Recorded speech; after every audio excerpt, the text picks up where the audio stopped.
Welcome back to Drafting Out Loud. Today we're looking at the underdog market movers, and we're going to be looking at the fallers today on the Leverage Lab. We're going to try to predict where these players could go, how much movement is left, and is it up or down or why or when, that kind of stuff. We're going to do that because I think the risers are kind of predictable who's rising, why they're rising. And so let's change it up a bit. Again, we're going to look at the fallers. First off, we have Josh Jacobs, and he's currently going at 40.3. He is right here. And he's falling again a little bit. Not any real news one way or the way as to why he's falling. I think maybe he's falling because he's a little bit cheaper on DraftKings, and maybe things are just kind of matching up a little bit on the two different sites. To tell you the truth, if you think about some of these running backs, and I think it's all the way from like maybe Travis Achan all the way to maybe like Cam Scatabo. I think all these running backs, if you told me that they all kind of belong in a group, and that group is all kind of somewhere in this range as far as pushed all the way down to Emeka Egbuka or Luther Burden, or all the way down here to like Jalen Waddle, Jamison Williams, I wouldn't disagree with you. And so I could see Josh Jacobs continue to fall a little bit, maybe just get passed up by Cam Scatterbo like he is right now on DraftKings. I could also see all these running backs maybe fall down a little bit if the market said that. That being said, running backs are getting pushed up. I am drafting Josh Jacobs at this price, assuming he doesn't get suspended and that he rises back up to the 2-3 turn. I want to have some on the right-hand side of the board for cheap while I can before it's no longer a thing. So I could see Josh Jacobs rising back up if the league says you're not getting suspended. But if you told me that all these running backs fell down the board some, I could buy it as well. I don't think any of them are so special that they belong ahead of some of these wide receivers that are rather exciting. I think it's more of a market thing that's causing it than the player themselves thing. Next up, we have Jackson Smith and Jigba. He's down zero point 0.1 over the last 2 days, so not a big move. Basically, when you're this expensive, first round pick, every small little move is going to make you one of the biggest moves for the entire population for that day. And so that's what's just going on here. That being said, if you ask me, and if we go here, if you ask me, I don't see the difference a whole lot between JSN and any of the other first round picks. My goal is to not be overweight JSN and kind of be equal weight on all these players. Like if I go here, let's go to our leverage lab. Let's go to our combo catalyst tool. Let's see if I'm right on that one.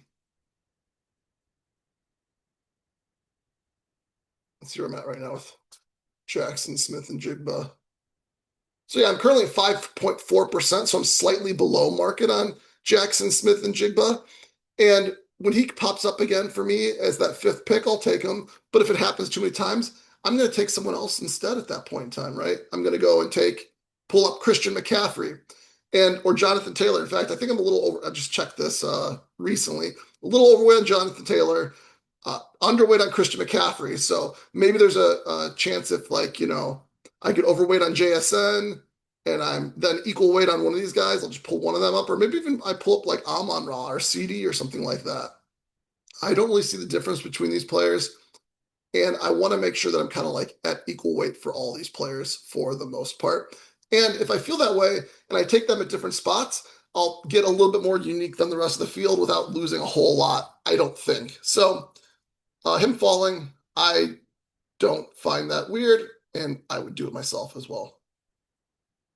Next up, we go back to our market movers. We have Nicholas Singleton. Nicholas Singleton all the way down to 189 at this point in time. He's getting driven down mainly because the coach speak has kind of been that Tony Pollard and Tajay Spears are the guys, and Nicholas Singleton's got to fight for a role.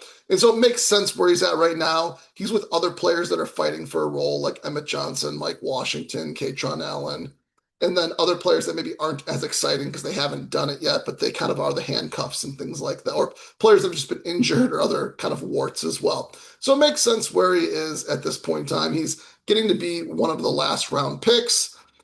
I did get Emmett Johnson in the last round in one draft, so I'm guessing Nicholas Singleton is also potentially a last round pick in some drafts as well at this point in time. Makes sense where he is, pass catching, maybe high upside, but possibly with a zero as well. Ted Hurst in the same range at 193, and I think he's kind of where he should be as well now.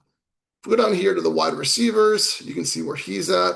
He's in the range of other exciting or explosive or just wide receivers in unknown positions. He did rise up a bunch. You can see that if we go back and look here, you can see he's dropped 8 picks in the last 30 days. So he did rise up when there was talk of him getting like a starting role essentially on the team. And as that buzz is kind of worn off, he's fallen down the boards. And really, where will he go? He could go back up if you get more positive coach speak, or you could see him fall down the board if Wicks continues to get some positive coach speak, or Darnell Mooney or Fields, which I think is down here as well somewhere. Fields, one of the Giants guys, ends up separating somehow, or one of the Baltimore guys ends up separating somehow, or if Troy Franklin or Pat Bryant get nod that they're definitely the number 3 wide receiver. I don't think that will happen, by the way. Or let's see, Rashad Bateman ends up being the starting, guaranteed starting wide receiver or something like that. So there's a lot of players here that could move up. There's Jacoby Lane, the other Baltimore guy, and then another Buffalo guy. So there's a lot of players down here that you could see pass Ted Hurst if there's news, or you just see kind of Ted Hurst stay here if there is no news. So he's in the right spot too. Close to a last round pick, second to last round pick, something like that as we go through things. Next up, we have Antonio Williams at 165. He's been sliding on the board recently at 6.1. At 165, I feel like let's take a look, but I feel like he's just too expensive here. Where is he? So he's fallen down some. Boston has passed. I think maybe Boston's always been ahead of him, but Flournoy passed him. Deebo Samuel, I don't know if Deebo Samuel's passed him as much as Antonio Williams has kind of given up some of that. And Trey Harris is about to pass him. He's a riser. And I think people got super excited about Antonio Williams, and I drafted him a couple times. I don't think I've drafted him once he got this high, but I've drafted him a couple times because he might be the number 2 on the Commanders as far as receivers go. But how good of a prospect is he? And if the Commanders do sign one of the free agents, like a Deebo Samuel or like a Stephon Diggs, then what happens to Antonio Williams at that point in time? I think then he starts driving down the boards, probably into this range down here where your Ted Hurst, Dontavian Wicks, Darnell Mooney's are, right? He probably goes into almost the 190s, 200s. If he stays the number 2 wide receiver on the team, I guess you could see him take some of that back and end up, I don't know, like in the Omar Cooper range, Rashid Shaheed range, and then the 140, something like that. So maybe he does climb, or maybe just stays right here. But you got to think Washington's going to be signing someone else. And when they do, he's probably going to fall down, whether that's just re-signing Deebo Samuel or someone else, and Keenan Allen even maybe, and then falling down the board. So I'm not really drafting much at 165. Next up, we have Devon Achane, Achane, or Etienne. I can't remember which one's which at this point in time. He's fallen a little bit, and he's more expensive here than he is on DraftKings. On DraftKings, he's like pick 18. So what do I expect out of Devon Achane? I expect him to continue to fall because he's falling on DraftKings right now. And it would make more sense for him to be more expensive on DraftKings, just considering he's a pass catcher. So I expect him to get passed up by Kenneth Walker, Chase Brown, maybe even Derrick Henry. And then I could even see him, depending on how the momentum goes, getting passed by some of these guys. But I'm not really drafting a whole lot of Devon Achane at this price right here. But I'm actually starting to sprinkle it in now that I don't have to take him over someone like James Cook, Saquon Barkley, and so on. So his price is getting more reasonable by the day. And I think not the worst pick, maybe not the best pick like he was before, but maybe not the worst pick. And I am fading him for the most part. That might end up biting me, but I don't think it will. Alec Pierce is 78.3. Falling because of the ankle injury. Quentin Johnson's rising fast. So that being said, if he falls, it's tough for him to fall at this point in time just because the other wide receivers below him aren't the most inspiring wide receivers. This is that wide receiver dead zone that we were talking about the other day. I could see him falling. I think it gets progressive. I could see him easily falling past Quentin Johnson because he's rising so fast right now. I imagine people are taking him ahead of him. I could see him falling behind Cortland Sutton because of like name value potentially. Could see him falling behind Jaden Reed just because again name value or excitement in the Packers offense potentially. And then Jordan Addison, I think, is where it starts to get Jordan Addison, Chris Godwin, Josh Downs. I think it's going to be hard to get passed by these guys for sure. For him to pass, like go below these guys. That being said, if there's more negative news, he could, or like if there's positive news on a Godwin or Downs, they could rise up more, right? Like he's looking explosive and he's the slot wide receiver already, but he's looking explosive and we intend on targeting him a bunch. I don't know what they'd say exactly, something like that. Or Josh Downs, confirmation that he is that number two and he gets the outside role on two wide receiver sets. You could see him go up more. He's got a lot of buzz as well. So I don't think the fall on Alec Pierce is over. And if you ask me, I don't know about the other wide receivers, but give me, the quarterbacks when I need the quarterbacks, the tight ends when I need the tight ends, maybe even some of these running backs. But his price is getting to where it feels a little bit better. Brock Bowers at 20.2. He's falling just because AJ Brown is jumping over him, basically. I don't expect his fall to go any more than this. You can see that AJ Brown and Brock Bowers are the same ADP now. I don't think Brock Bowers is going to fall behind Nico Collins. If he did, it's not the end of the world. I expect him to stay here for the most part. That being said, I think like Rashee Rice, if his rise starts to move faster, it's not moving as fast as I expected it to. You can see Rashee Rice passing him, but I don't think you'll see anyone else pass him. So I'd expect him to stay there. His fall is kind of probably over at this point in time. Chris Rodriguez at 126.8. At 126.8, he's kind of like past the last guy that makes sense to get past, Jordan Mason, who might be the starter in Minnesota. And now he's fighting backup territory guys at this point in time. So it makes sense where he's at. If we go look at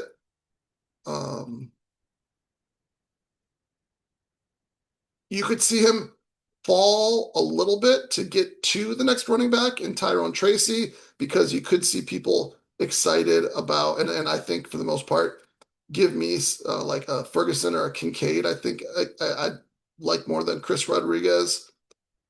Malik Willis, I think I'd like more than, I'm not even a Malik Willis person, but probably Malik Willis if I need a QB instead of Chris Rodriguez. And at that point in time, you're here to Tyrone Tracy. Give me Stephon Diggs in a lot of builds, probably instead of Chris Rodriguez, especially if you're building those running backs early.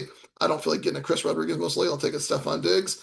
And you could even consider Keaton Mitchell ahead of Chris Rodriguez as well. There's some people that are really high on Keaton Mitchell as being a big part of that Los Angeles Chargers offense with Mike McDaniel. So I expect Chris Rodriguez at least fall into like this 130 range, kind of getting closer to Tyrone Tracy. Then depending on the news as far as Cam Scatterbo, that determines if he passes him or not. Of course, additional coach speak saying that he's healthy and he's definitely in line for like a starter's role or 1A, 1B role, then you might see him rise up a bit, but it makes sense why he's falling. I could see him falling into the early 130s. Malik Neighbors is another interesting one. He's much more expensive here on Underdog at 31.7. And he's falling though because I think the most recent positive news on him was deemed to maybe just be like a coach, crossing his fingers versus actually true, real positive news. And so it makes sense that he's falling. If you ask me, it makes sense for him to fall, past maybe Zay Flowers, past T. Higgins. I think this is on DraftKings, but I did take Garrett Wilson ahead of Malik Neighbors in a draft the other day because it was going to be my first wide receiver in the fourth round. I think I went like running back QB or something like that. So a really kind of not smart start. But I didn't want to go Malik Neighbors with my first wide receiver, feeling like he's going to still fall more. So I took Garrett Wilson instead. So I could see Malik Neighbors continuing to fall if it's deemed that he's not going to start at the beginning of the season. And it seems like in those hopes that we had were false hopes, not true positivity. Bastion Genti, looks like he's just kind of waffling back and forth a little bit. Harold Fanta has fallen like we expected. He's now 101.8. Let's see where that is. That is right here. And I don't know if it was on this or on DraftKings that we were looking at him before. But at 101.8, he feels like he's in a good spot in that a lot of the players that you might be excited about have now passed him. He even fell, I think, behind Sam Laporta rather significantly. I don't get that one a whole lot, why he fell behind Sam Laporta. Not saying he should definitely be ahead of Sam Laporta, but you could see them kind of staying here for the most part. I don't think any of the players here should rise ahead of him. The only thing that might happen is someone like a Kenneth Gainwell or Jonathan Brooks gets even more positive buzz to go ahead. But I think he's kind of stuck in this range. I don't think he's going to be going down any further. I think he's kind of capped here at like this 101.8. Trey McBride at 26.9. I think this is an interesting one. If you ask me, he should be falling even further. Just not sure how much of the slot work he's going to get this year and if that's going to, how much that'll impact him. I think all the slot work while being behind big in games helped him have such an awesome season. He's a good tight end, but I think there's a lot of things that wouldn't play to get him where he is. And even though he was that good, I know that on my teams, he didn't really, my Trey McBride teams didn't do that great anyways, unfortunately.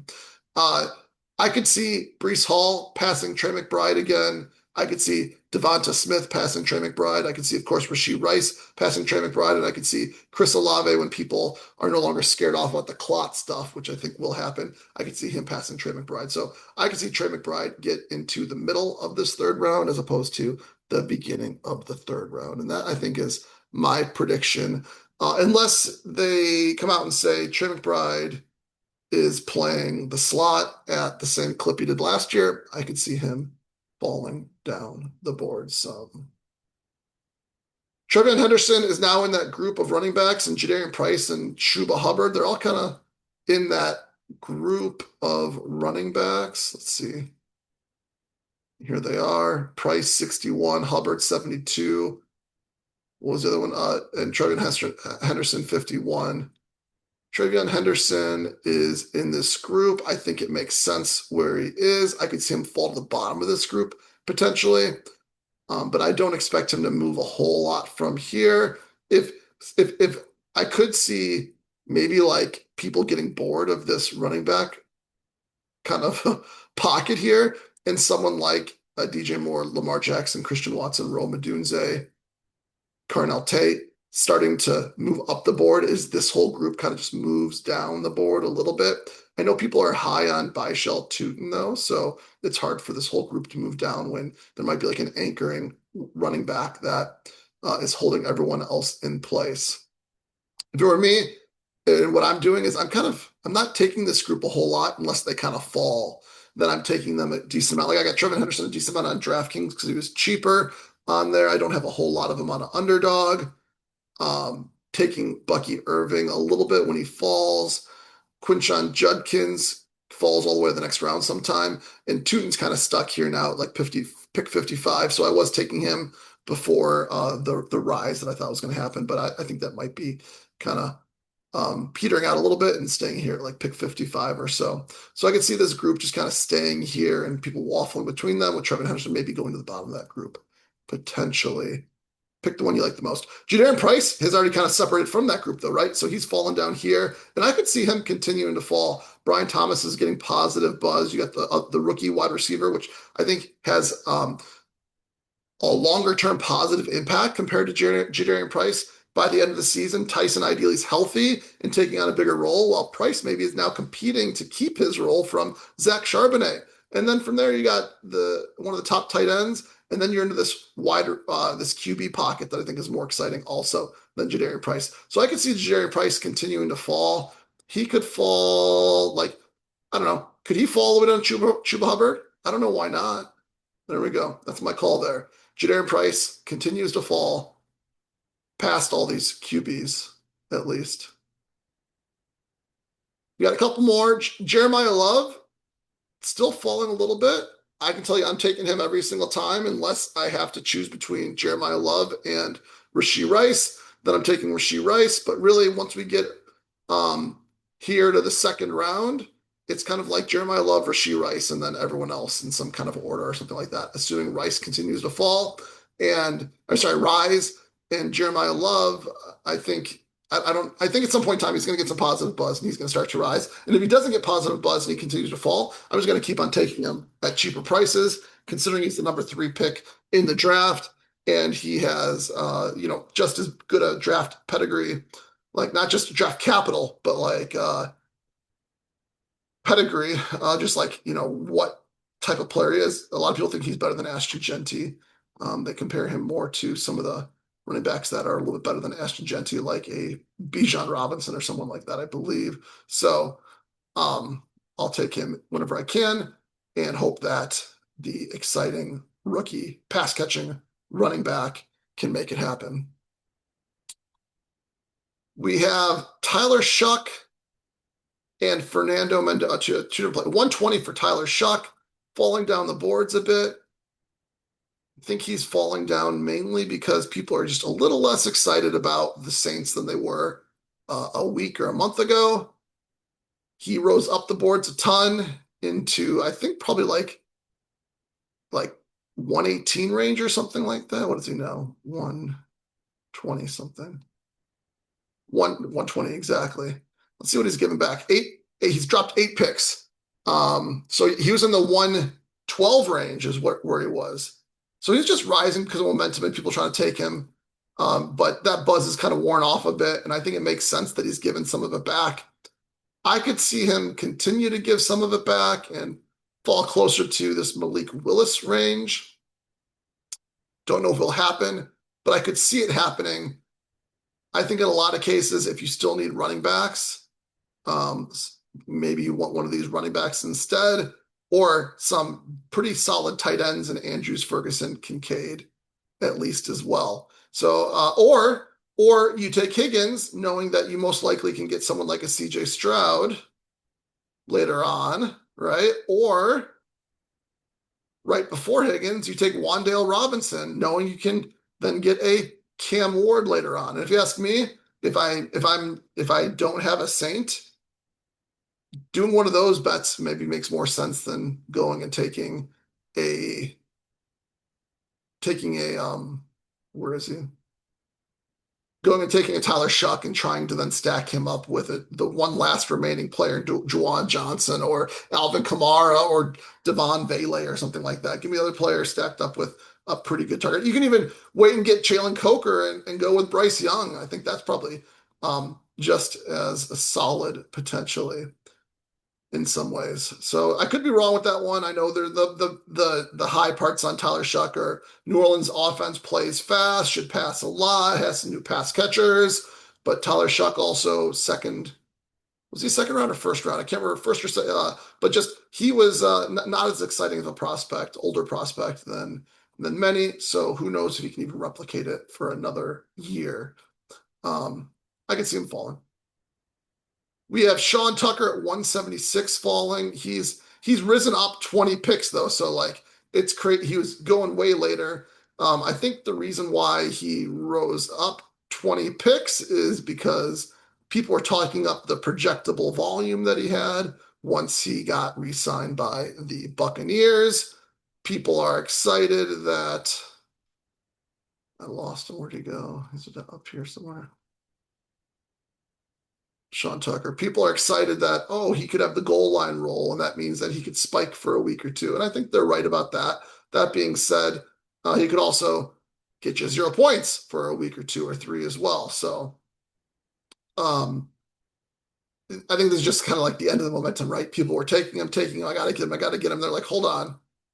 Now I'm taking him ahead of Dylan Sampson or taking him ahead of Tank Bigsby, who's maybe like a clear number two on even more potent offense or something like that. I probably shouldn't do that. And so now he's starting to give some of that back and he's falling down a couple picks. I think he's a fine pick, but I don't think he's an exciting pick. It's funny, nothing's changed from last year.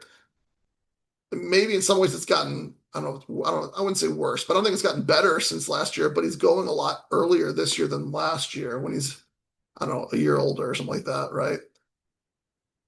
And last but not least, Fernando Mendoza. He's at 171, so another late round pick here. And I think at this point in time, what is he, like a 15th rounder or something like that at 171? Yeah, 15th rounder at 171. You're in the $1 range. I think it's fine where he is. Where are the Las Vegas wide receivers earlier? They're over here. So you can grab like a Trey Tucker or right there, Jalen Naylor, and then the next round get a Fernando Mendoza or something like that if you want to, or just get a Fernando Mendoza and package him with a Michael Mayer at the end of the draft with your last round if you need another tight end or something like that. It makes sense where he's going, falling down the draft boards. I could see him falling behind Aaron Rodgers. I think Aaron Rodgers, he's going to be playing the whole year, assuming he doesn't get injured, with a more exciting offense than last year. Maybe it's his last hurrah. He's got a better, not only better exciting offense because of the coach, but also the players that are around him as well. So I think it makes sense to go and grab Aaron Rodgers ahead of Fernando Mendoza. So I could see him falling a little bit more into the middle of the 170s. In fact, Geno Smith, I feel like, is getting some buzz as well. So I could see both of these players eventually passing Fernando Mendoza, assuming we assume these two are going to start the whole year. The only reason I think Fernando Mendoza was going ahead was because number one, he started out ahead, and number two, there's some concern that like a Geno Smith won't be playing the whole entire year. And so if those concerns start to alleviate, then Mendoza will get passed by them. I don't know how much they'll rise as much as Fernando Mendoza falling. That being said, give me Aaron Rodgers over. Why shouldn't Aaron Rodgers be like in the 160s himself? There you go. Aaron Rodgers is a round and a half, a round too cheap, a round and a quarter, a round and a half too cheap. There we go. Okay, we got through all of the fallers. We projected where a number of them would go. I feel like some of them maybe we didn't, as we were talking about. I think we said Jadarius Price could go to Chuba Hubbard, and Hubbard could fall more. Let's talk about Hubbard really quick, 170, 72. I think we cheaped out on that one. Where's he? He could, I think he's going to fall, of course, if Brooks gets more positive buzz, but you could see him rise if Brooks, for some reason, gets negative buzz or something like that. He's fallen to where it makes sense and that he's gotten passed by all the QBs, which I think makes a lot of sense. And now he's like in this pocket here. Um, I don't think he has much more to fall. You could see him fall, I guess, past Tony Pollard to like 76, 77. I don't see him falling much more than that. Okay. Let me know what you think. Am I right? Am I wrong? And I'll see you on the next one. Peace.